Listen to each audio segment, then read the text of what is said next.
പാപത്തിൽ നിന്നൊരു പരിഹാരമാണെങ്കിൽ ഈ രക്തത്തിൽ പങ്കാളിത്തമാകുന്നവന് മാത്രമേ ഉള്ളൂ. അങ്ങനെ ആയിരിക്കുമ്പോൾ ആ രക്തത്തെക്കുറിച്ച് കേൾക്കാത്തവനും ആ രക്തത്തെക്കുറിച്ച് അറിയാത്തവനും യേശുക്രിസ്തു ആരെന്ന പോലെ അറിയാത്തവന് എങ്ങനെയാ പാപത്തിൽ നിന്ന് വിടുതൽ ലഭിക്കുവാനിടയാകും? ഈ നൂറാംതോട് നിവാസിയോട് ഇന്ന് പകല് എനിക്ക് വിളിച്ചു പറയുവാനുള്ളത്, മാന്യ സ്നേഹിത, താങ്കളുടെ ലക്ഷ്യം എന്താണ്?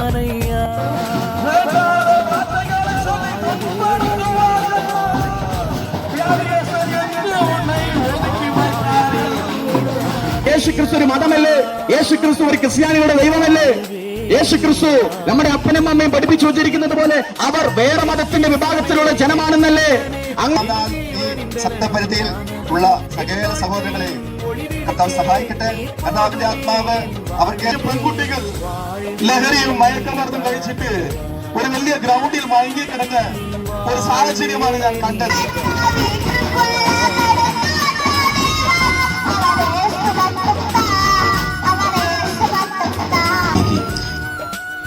ഈ മദ്യവും മയക്കുമരുന്നുമെല്ലാം ഇതിനെ പിടിച്ചു വെച്ചു പോകുമ്പോൾ, ഇതിന്റെ അടിമയാക്കിയിരുമ്പോൾ തലമുറകൾ നഷ്ടപ്പെട്ടുകൊണ്ടിരിക്കുകയാണ്.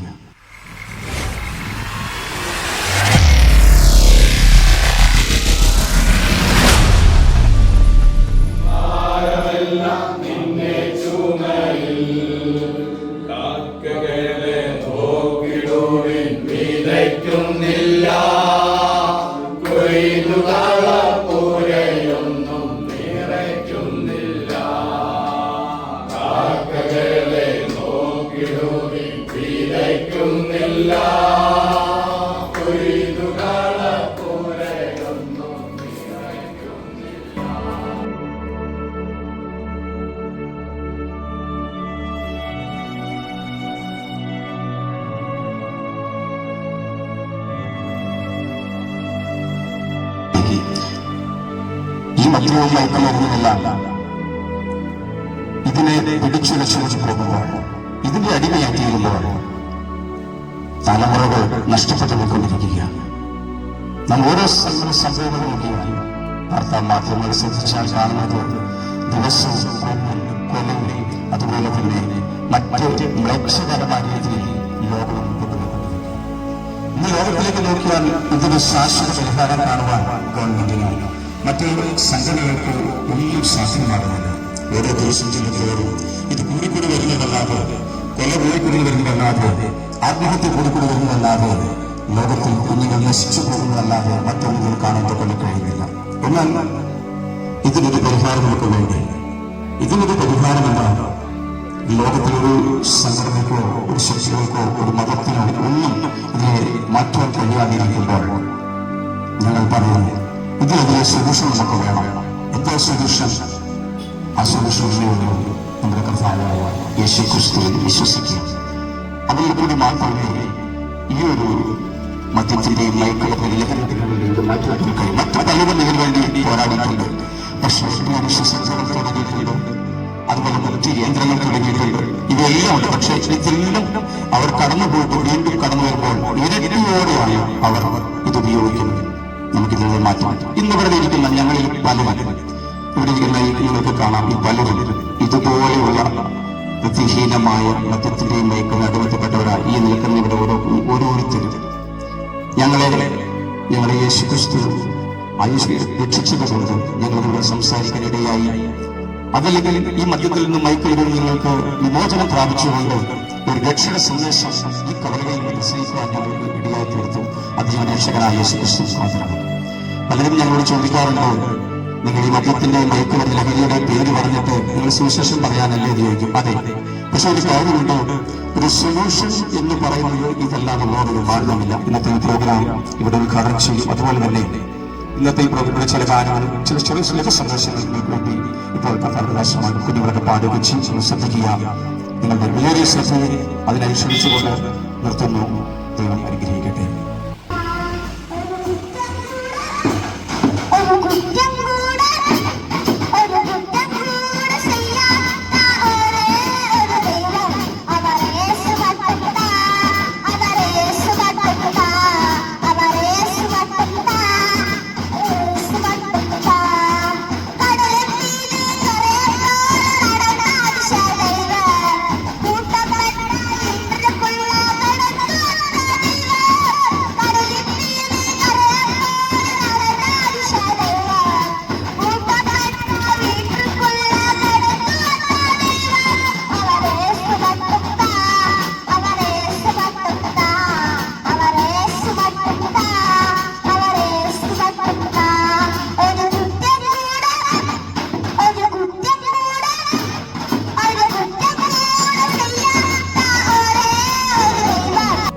പൂർണ്ണമായുമായി ശ്രദ്ധിക്കുന്ന ചെമ്പുകടവ് ഗ്രാമനിവാസികൾ ഏവർക്കും കർത്താവായ യേശു ക്രിസ്തുവിന്റെ നാമത്തിൽ ഞങ്ങളുടെ സ്നേഹവന്ദനം. കഴിഞ്ഞ ദിവസം ഞാൻ കണ്ട ഒരു വീഡിയോ എന്നെ ഞെട്ടിക്കുകയായിരുന്നു. അതിൽ സ്കൂളിൽ പഠിക്കുന്ന ചെറിയ പെൺകുട്ടികൾ ലഹരിയും മയക്കുമരുന്നും കഴിച്ചിട്ട് ഒരു വലിയ ഗ്രൗണ്ടിൽ മയങ്ങി കിടന്ന ഒരു സാഹചര്യമാണ് ഞാൻ കണ്ടത്. ആ വീഡിയോയിൽ ഞാൻ കണ്ടത്. പ്രിയ സ്നേഹിതരായ കൂട്ടുകാരെ, ഇതൊക്കെ നമ്മുടെ ദേശത്തിൽ വലിയൊരു ആപത്തായി മാറിക്കൊണ്ടിരിക്കുന്ന ഈ സമയത്ത് ഇതിൽ നിന്ന് എങ്ങനെ നമ്മൾ വിടുതൽ പ്രാപിക്കാൻ കഴിയും, ഇതിൽ എങ്ങനെ നമ്മൾ ജയം പ്രാപിക്കാൻ കഴിയുമെന്നുള്ള സന്ദേശമായിട്ടാണ് ഞങ്ങൾ ഇവിടെ വന്നിരിക്കുന്നത്.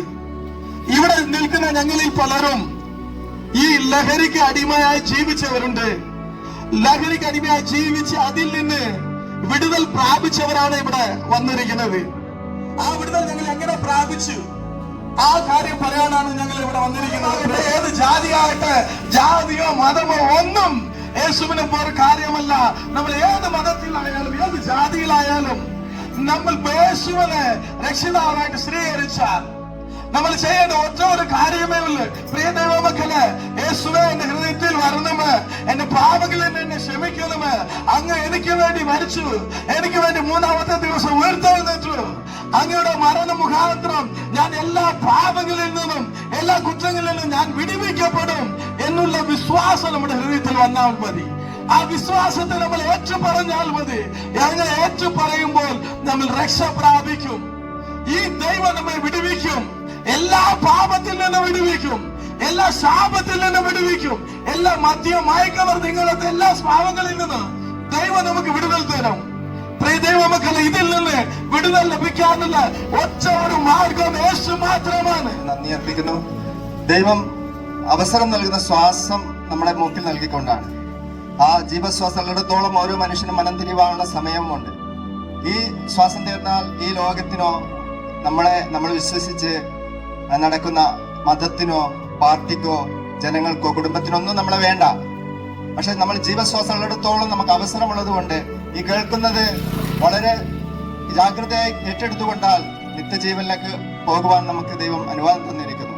ആയതുകൊണ്ട് കർത്താവ് തന്റെ ആത്മാവിനാൽ ഈ സപ്തപരിധിയിൽ ഉള്ള സകല സഹോദരങ്ങളെയും കർത്താവ് സഹായിക്കട്ടെ. കർത്താവിന്റെ ആത്മാവ് അവർക്ക് നൽകിക്കൊടുത്ത ഈ നിത്യവചനം അവരിൽ ഫലമായി ജീവനായി വിശുദ്ധിയായി വിശ്വസ്തയായി പരിവർത്തിക്കുവാനിടയായി തീരട്ടെ എന്ന് ഞങ്ങൾ പ്രാർത്ഥിക്കുന്നു. കർത്താവായ ദൈവമേ, അങ്ങയുടെ പരിശുദ്ധാത്മാവ് നടത്തുന്ന വിധങ്ങൾക്കായി സ്തോത്രം ചെയ്യുന്നു. ഈ ദേശത്തെ സ്നേഹിച്ച് അങ്ങയുടെ പ്രിയ മക്കൾക്ക് നൽകിയ തിരുവചനത്തിനായി സ്തോത്രം ചെയ്യുന്ന കർത്താവേ, സ്വർഗത്തിലെ ദൈവം സകലവും അറിയുന്നു എന്നതിനാൽ അങ്ങേ ഞങ്ങൾ മഹത്വപ്പെടുത്തുന്ന പിതാ, അങ്ങയുടെ അഭിഷേകത്താൽ അങ്ങയുടെ പരിശുദ്ധാത്മാവിന്റെ കൃപയോടെ ഈ ദേശത്ത് കടന്നു വന്ന അങ്ങയുടെ മാറ്റമില്ലാത്ത വചനം കൊടുക്കുവാൻ ദൈവം കൃപ ചെയ്തതിനാ അങ്ങയുടെ ദാസന്മാർക്ക് വേണ്ടി ഞങ്ങൾ അങ്ങേ മഹത്വപ്പെടുത്തുന്ന പിതാവേ. ഞങ്ങളെ അടുത്തും അകലുമായി ഞങ്ങളെ ശ്രദ്ധിച്ചുകൊണ്ടിരിക്കുന്ന ഈ ചെമ്പുകടവ് ദേശവാസികളോടും എൻ്റെ ഹൃദയപൂർണമായ സ്നേഹവന്ദനത്തെ ആദ്യം തന്നെ സമർപ്പിച്ചുകൊള്ളുന്നു. ഈ ദേശത്ത് വ്യാപാരം ചെയ്തുകൊണ്ടിരിക്കുന്നവരും അതുപോലെ വ്യാപാരം ചെയ്യുന്ന സാധനങ്ങളെ വാങ്ങുവാൻ വന്നവരും ഒത്തിരി പേര് ഇവിടെ നിന്നുകൊണ്ട് ഇവിടെ ചിലവർ പാടുന്നതും അതുപോലെ ദൈവത്തെ മഹത്വപ്പെടുത്തുന്നതും ദൈവം ചെയ്ത നന്മകളെക്കുറിച്ച് പറയുന്നതെല്ലാം നാം ശ്രദ്ധയോടെ കേട്ടുകൊണ്ടിരിക്കുന്നു എന്ന് ഞാൻ വിശ്വസിക്കുന്നു. പ്രിയപ്പെട്ടവരെ, ഒരു കാലഘട്ടത്തിൽ ഇവിടെ നിന്ന് പാടുകയും സന്തോഷത്തോടെ ദൈവത്തെ മഹത്വപ്പെടുത്തുകയും ഉയർത്തുകയും ഈ ചെയ്തുകൊണ്ടിരുന്ന ഓരോ വ്യക്തികളുടെ ജീവിതത്തെ എടുത്തു നോക്കുകയാണെങ്കിൽ ഒരു കാലഘട്ടത്തിൽ സമാധാനമില്ലാതെ സന്തോഷമില്ലാതെ ഈ ജീവിത യാത്രകൾ എവിടെ പോകുന്നു എവിടെ അവസാനിക്കുമെന്ന് പോലും അറിയാതെ അലഞ്ഞു തിരിഞ്ഞ് നടന്നുകൊണ്ടിരുന്ന ചിലവരാണ് ഇന്ന് ഇവിടെ നിന്ന് പാടി ദൈവത്തെ ഉയർത്തുന്നത് നിങ്ങൾ കേൾക്കുവാനിടയായത്. അങ്ങനെ ആയിരിക്കുമ്പോൾ അവരുടെ ജീവിതത്തിൽ ആ ദൈവമായുള്ള ബന്ധം എങ്ങനെയാണ് ഉണ്ടാകുവാനിടയായത് എന്നതിനെ കുറിച്ചാണ് ഞാൻ പറയാൻ ആഗ്രഹിക്കുന്നത്. ആ കൂട്ടത്തിൽ ഒരുവനായിരുന്നു ഞാനും. എൻ്റെ ജീവിതത്തിലും ഒരുപാട് കാലങ്ങൾക്ക് മുൻപേ സമാധാനമില്ലാതെ സന്തോഷമില്ലാതെ ലോകത്തിന്റെ പാപസുഖ ജീവിതത്തെ മാത്രം നല്ലതെന്ന് പറഞ്ഞുകൊണ്ട് അനുഭവിച്ചുകൊണ്ട് ജീവിച്ചുകൊണ്ടിരുന്ന ഒരു വ്യക്തിയാണ് ഞാൻ. ആ പാപത്തെക്കുറിച്ച് എനിക്ക് ഉണർത്തുവാനോ എന്നെ അതിൽ നിന്ന് നന്നാക്കുവാനോ മാറ്റുവാനോ ഞാൻ ആശ്രയിച്ച പലവരും ശ്രമിച്ചില്ല എന്നതാണ് അതിന്റെ യാഥാർത്ഥ്യം. പ്രിയപ്പെട്ടവരെ, ഇന്ന് ഈ ചെമ്പുകടവ് ദേശത്തിലേക്ക് വന്നപ്പോൾ ഒരു മനോഹരമായ ഒരു ഫ്ലെക്സ് ഇവിടെ വെച്ചിരിക്കുന്നു. അത് ഞാൻ കാണുവാനിടയായി. വേണ്ട ലഹരി എന്ന് പറയുമ്പോൾ പ്രിയപ്പെട്ടവരെ, ഇന്ന് നമ്മൾ പലവരും വേണമെന്ന് പറഞ്ഞുകൊണ്ടല്ല ആ ലഹരികളിലേക്ക് നാം അടിമയായി പോകുന്നത്. ആ ലഹരികളിലേക്ക് നാം അഡിക്റ്റായി പോകേണ്ടത് നമുക്ക് വേണമെന്ന് പറഞ്ഞുകൊണ്ടല്ല. ആരംഭത്തിൽ കൂട്ടുകാരൊപ്പം കൂടി ഒരു കുറ്റിപിടിയിൽ ആരംഭിച്ചതാണ് എന്റെ ജീവിതത്തിൽ ഉണ്ടായിരുന്ന ലഹരികളുടെ ആരംഭം. റോഡ് സൈഡിൽ കിടന്ന കുറ്റിപിടി എടുത്ത് എത്തിച്ചത് വലിച്ചതിന്റെ പുകയുടെ സ്വാഗതം എങ്ങനെയാണെന്ന് അത് അനുഭവിച്ച് രുചിച്ചപ്പോൾ അല്പം പ്രയാസമായിരുന്നു. എങ്കിലും അത് വീണ്ടും വീണ്ടും ആവർത്തിച്ച് അത് വീണ്ടും വീണ്ടും വലിക്കുവാൻ തുടങ്ങി. നോക്കണം, കുറ്റിപിടിയിൽ ആരംഭിച്ചു. അടുത്തത് നല്ല ബ്രാൻഡുള്ള സിഗരറ്റുകളിലേക്ക് എത്തുവാനിടയായി. അങ്ങനെ ബ്രാൻഡുള്ള സിഗരറ്റിലെത്തി അവസാനം കഞ്ചാവിൽ വന്നെത്തുവാനിടയായി. കഞ്ചാവിൽ എത്തിയതോടെ അതിന്റെ ലഹരികൾ എനിക്ക് മതിയാകാതെയായി. അപ്പോൾ തന്നെ വീണ്ടും മദ്യപാനത്തിലേക്ക് കടന്നു. അല്പ തെങ്ങുകളിൽ കുടിച്ച് തുടങ്ങിയതാണ്. തെങ്ങുകളിൽ കുടിച്ചു, പിന്നെ അവസാനം നല്ല മൂപ്പുള്ള കള്ള് കുടിച്ചു, പിന്നെ ബീർ കുടിച്ചു, പിന്നെ മദ്യപാനം കുടിച്ചു. ബ്രാൻഡികൾ കുടിക്കുവാൻ തുടങ്ങി. ബ്രാൻഡി കുടിച്ചപ്പോൾ അതിന്റെ മദ്യം കൂടി മതിയാകാത്ത അവസ്ഥയിലേക്ക് കടന്നു വന്നു. നോക്കണം, ഇങ്ങനെയാണ് പലവരുടെ കുടുംബത്തിലും പലവരുടെ ജീവിതത്തിലും ഇങ്ങനെയാണ് ലഹരികളിലേക്ക് അടുത്തു പോകുവാനിടയാകുന്നത്. ഒരുപക്ഷെ ഞാൻ ആ കുറ്റിപിടി തൊട്ടപ്പോൾ അത് തെറ്റാണെന്നും അത് ശരിയല്ല എന്നും എന്റെ ഉള്ളിൽ തോന്നിയിട്ടുണ്ടെങ്കിൽ, അല്ലെങ്കിൽ എനിക്കൊരു നല്ല ഉപദേശം കിട്ടിയിട്ടുണ്ടെങ്കിൽ ഞാൻ അത് തൊടില്ലായിരുന്നു. ഒരുപക്ഷെ അത് ആദ്യം തൊട്ടിട്ടുണ്ടെങ്കിലും വീണ്ടും അത് തൊടുവാൻ ആഗ്രഹിക്കില്ലായിരുന്നു. അന്ന് ആ കാലഘട്ടത്തിൽ എന്നോട് പറയുവാനോ എനിക്ക് നല്ല ഉപദേശം തരുവാനോ ആരും തന്നെ ഇല്ലാത്തത് കൊണ്ട് തന്നെ ഞാൻ അത് ശരിയായി എന്ന് ചിന്തിച്ചുകൊണ്ട് അത് ഞാൻ ആസ്വദിക്കുവാൻ തുടങ്ങിയത് എങ്ങനെയാ? കുറ്റിപിടിയിൽ തുടങ്ങി അവസാനം മദ്യത്തിലും മയക്കുമരുന്നുകളിലേക്ക് എത്തിത്തീരുവാനിടയായി. ആരും ചോദിക്കുവാനും പറയുവാനും ഇല്ല എന്ന് പറഞ്ഞുകൊണ്ട് പ്രിയദാസൻ നേരത്തെ ഓർമ്മിച്ചതുപോലെ തന്നെ കേരളത്തിൽ എത്ര ജില്ലയുണ്ടോ ആ ജില്ലയിലെല്ലാം കടന്നു ചെന്ന് അലഞ്ഞു തിരിഞ്ഞ് ഒരു പേപ്പട്ടിയെ പോലെ നടന്ന് ഒരു ജീവിതത്തിനെ തൊലച്ച് അവസാനത്തിലേക്ക് എത്തിച്ചേർത്തിയ ഒരു വ്യക്തിയും കൂടിയാണ് ഞാൻ. കിടക്കുവാൻ സ്ഥലമില്ലാതെ പല കടത്തിണ്ണയിൽ കിടന്നുറങ്ങി കിട്ടുന്ന സിഗരറ്റും ബീഡികളും കുടിച്ചതിന് അതിന്റെ പൈസ മതിയാകാത്തപ്പോൾ നോക്കണം, ചാക്കെടുത്ത് കടത്തിണ്ണികൾ ഇതുപോലെ കാണുന്ന കടയുടെ പുറകിലെല്ലാം പല സാധനങ്ങളെ മോഷ്ടിച്ച് അത് കൊണ്ടുപോയി വിറ്റ് അതിൽ കിട്ടുന്ന പണം കൊണ്ടുവന്ന് അതിൽ നിന്ന് മദ്യത്തിനും മയക്കുമരുന്നുകളിലേക്കും അധികമായ ആഴത്തിലേക്ക് കടന്ന് ജീവിതത്തെ സുഖലോകം എന്ന് വിചാരിച്ചുകൊണ്ട് കടന്നുപോയിക്കൊണ്ടിരുന്ന ഒരു വ്യക്തിയാണ് ഞാൻ. അങ്ങനെ ഇരുന്നപ്പോൾ എങ്ങനെയാണ് ആ ജീവിതത്തിൽ നിന്ന് എനിക്കൊരു വിടുതൽ ലഭിക്കുവാനിടയായത്? എന്ന് ഈ ബോർഡിൽ കണ്ടതുപോലെ വേണ്ടാന്ന് പറയുവാൻ സുലഭമാണ്. എന്നാൽ ആ ലഹരിയുടെ അടിമത്തത്തിൽ പെട്ടി മയക്കുമരുന്നിൽ അഡിക്റ്റായി ആ ഒരു ആഴത്തിലേക്ക് കടന്നുപോയിക്കൊണ്ടിരുന്നു ഞാൻ. അങ്ങനെ ആയിരുന്നപ്പോൾ ഒരു ദിവസവും എറണാകുളത്ത് ഒരു പ്ലാറ്റ്ഫോമിൽ തങ്ങിക്കൊണ്ടിരിക്കുക. അങ്ങനെ ഇരിക്കുമ്പോൾ നോക്കണം, ഇന്ന് നിങ്ങളുടെ മുൻപിൽ നിന്ന് വിളിച്ചു പറയുന്ന ഈ സുവിശേഷ പ്രവർത്തനം ചെയ്യുന്ന ഉപദേശികളെ പോലെ തന്നെ അന്ന് ഞാനൊരു ശബ്ദം കേൾക്കുവാനിടയായി. അന്നൊരു ശബ്ദം കേട്ടു. എന്താണ് കേട്ടതെന്നറിയുമോ? യേശു ക്രിസ്തു മുഖാന്തരം സകല പാപങ്ങളെ രക്ഷിക്കുവാൻ കഴിയുമെന്ന് ഞാൻ കേട്ടു. അങ്ങനെ ഇരുന്നപ്പോൾ എന്നെ ഞാൻ നോക്കുമ്പോൾ എന്റെ ജീവിതത്തിൽ എന്ത് പാപമാണുള്ളത്? എല്ലാവരും ചെയ്യുന്നതാണ് ഞാൻ ചെയ്യുന്നത്. എന്റെ കൂട്ടുകാരൻ സിഗരറ്റ് വലിക്കുന്നു, ഞാൻ വലിക്കുന്നു. എന്റെ കൂട്ടുകാരൻ മദ്യപിക്കുന്നു, ഞാനും മദ്യപിക്കുന്നു. അതുപോലെ തന്നെ ഒത്തിരി ആൾക്കാർ ചെയ്യുന്ന തെറ്റെന്നാണ് ചെയ്യുന്നത്. അതുകൊണ്ട് തന്നെ ഇത്രയും പേർ ഇങ്ങനെ നല്ല പ്രവൃത്തി ചെയ്യുന്നത് പോലെ പോകുമ്പോൾ എന്റെ ജീവിതത്തിൽ ഞാൻ ചെയ്യുന്നത് മാത്രം എങ്ങനെ തെറ്റാകുമെന്ന് ചിന്തിച്ച് അങ്ങനെ ഇരുന്നപ്പോൾ പാപം എന്താണെന്ന് പോലെ എനിക്ക് അറിയില്ലായിരുന്നു. അങ്ങനെ ഇരുന്നപ്പോൾ പ്രിയപ്പെട്ടവരെ, പാപം എന്താണെന്ന് എന്നെ തന്നെ ഒന്ന് ചോദ്യം ചെയ്യുവാൻ എനിക്ക് ആ സ്ഥലത്തിൽ ഇടയായി. ഞാൻ ആ സ്ഥലത്തിൽ എന്നെ ഒന്ന് ചോദ്യം ചെയ്തു. എന്താണ് പാപം? എങ്ങനെയാണ് പാപം? ഞാൻ ചെയ്യുന്നത് ഒരുപക്ഷെ ഞാൻ പാപത്തിലാണോ ഉള്ളത്? ഞാൻ പാപം ചെയ്ത പക്ഷെ മരിക്കപ്പെട്ടാൽ ഈ പറയപ്പെടുന്ന ഉപദേശികളെ പോലെ ഞാൻ നരകത്തിലേക്ക് പോകുമോ, അല്ലെങ്കിൽ നിത്യമായ മരണത്തിന് ഞാൻ കീഴടങ്ങുമോ എന്ന് ചിന്തിച്ചുകൊണ്ട് ഞാൻ ഒരു നിമിഷം എന്നെ തന്നെ നോക്കുവാനിടയായി. അങ്ങനെ നോക്കിയപ്പോൾ എനിക്കൊരു കാര്യം മനസ്സിലാകുവാനിടയായി. പാപത്തിന്റെ പടുകുടിയിൽ ഏറ്റവും അറ്റത്തിന്റെ തുമ്പത്ത് ഞാൻ നിൽക്കുകയാണ്. പല മദ്യം കുടിച്ചു കഴിഞ്ഞാലും അതിൽ കിട്ടുന്ന ലഹരി പോലെയല്ല നരകം. നരകം എന്ന് പറയുന്നത് കെടാത്ത തീയും ചാകാത്ത പുഴുവും അതുപോലെ അതിക്രൂരമായ അതിഭീകരമായ സ്ഥലമാണ് നരകം. ആ നരകത്തിലേക്ക് നാം പെട്ടുകഴിഞ്ഞാൽ തീർച്ചയായും അതിൽ നിന്ന് രക്ഷയില്ല. അങ്ങനെ അതിൽ നിന്ന് രക്ഷപ്പെടണമെങ്കിൽ അതിനു മുമ്പേ അതിന്റെ രക്ഷാമാർഗം എന്തെന്ന് നമുക്ക് അറിയാൻ ഇടയാകണം. ഒരുവൻ കുഴിയിൽ കിടക്കുകയാണെങ്കിൽ ആ കുഴിയുടെ മുകളിൽ നിൽക്കുന്നവന് മാത്രമേ കുഴിയിലിരിക്കുന്നവനെ കരം പിടിച്ച് മുകളിലേക്ക് കയറ്റുവാൻ കഴിയുള്ളൂ. അങ്ങനെ ഇരുന്നപ്പോൾ കുഴിയിലിരിക്കുന്നവനെ കരം കയറ്റുവാൻ നോക്കുമ്പോൾ ഒരുത്തനെ പോലും കാണുന്നില്ല. ഞാൻ കിടക്കുന്ന ഭാരത്തിന്റെ കുഴിയിൽ നിന്ന് കരം പിടിച്ച് ഉയർത്തുവാനോ എന്നെ കയറ്റുവാനോ ഒരുത്തനെ പോലും കാണുന്നില്ല.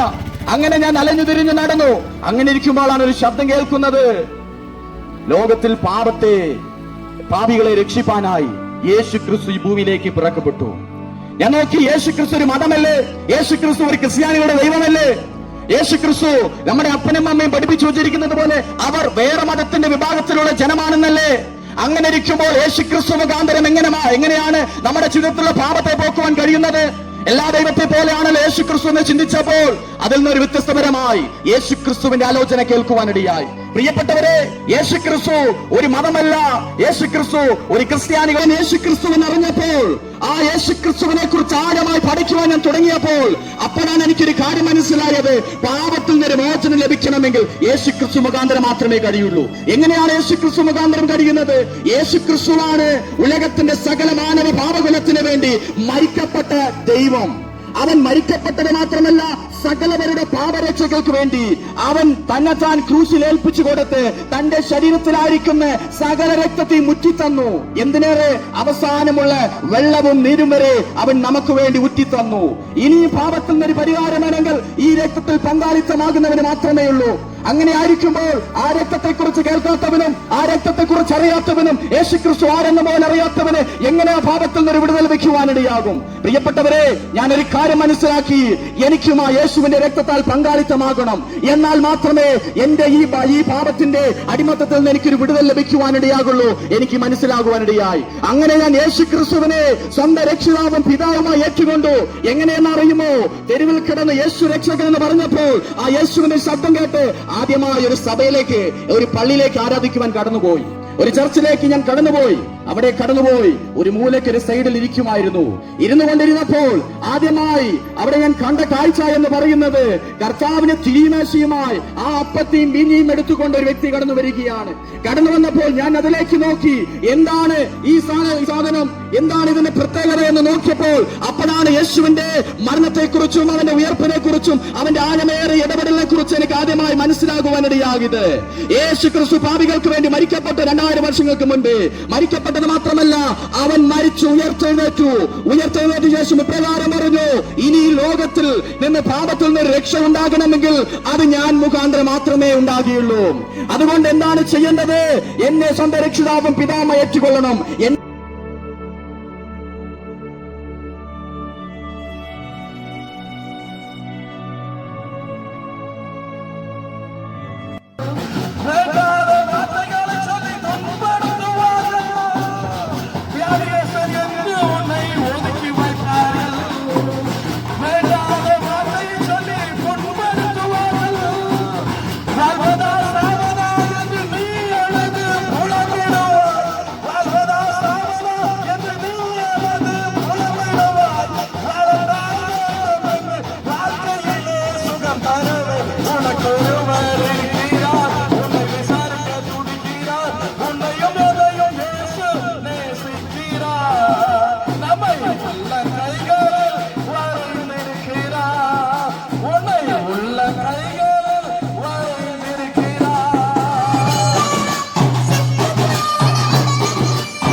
പാപത്തിന്റെ ദാസനാകുന്നു.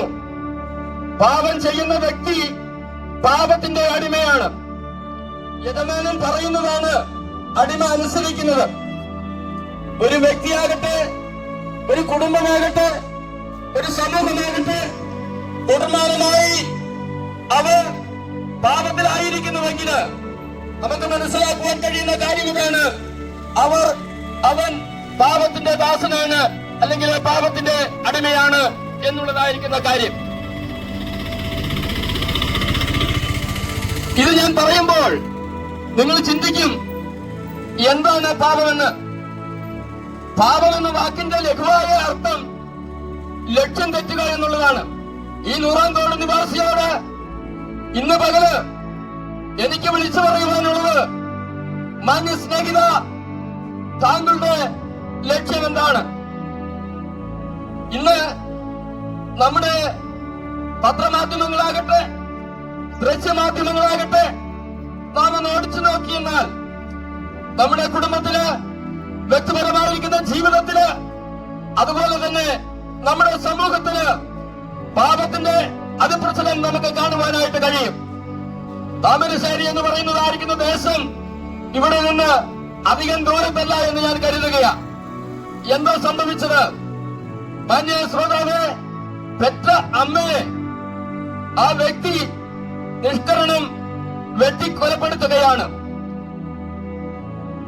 അതുപോലെ തന്നെ അതിന്റെ അടുത്ത ദിവസം തന്റെ സ്വന്തം ഭാര്യയെ 3 വയസ്സുള്ള കുഞ്ഞിന്റെ മുമ്പിൽ വെച്ച് ഒരു പ്രിയപ്പെട്ടവന് വെട്ടിക്കൊലപ്പെടുത്തിയ കേൾവിയും നമ്മൾ കേട്ടു. എന്നാൽ ചിന്തനീയമായിരിക്കുന്ന ഒരു കാര്യം ഇതാണ്.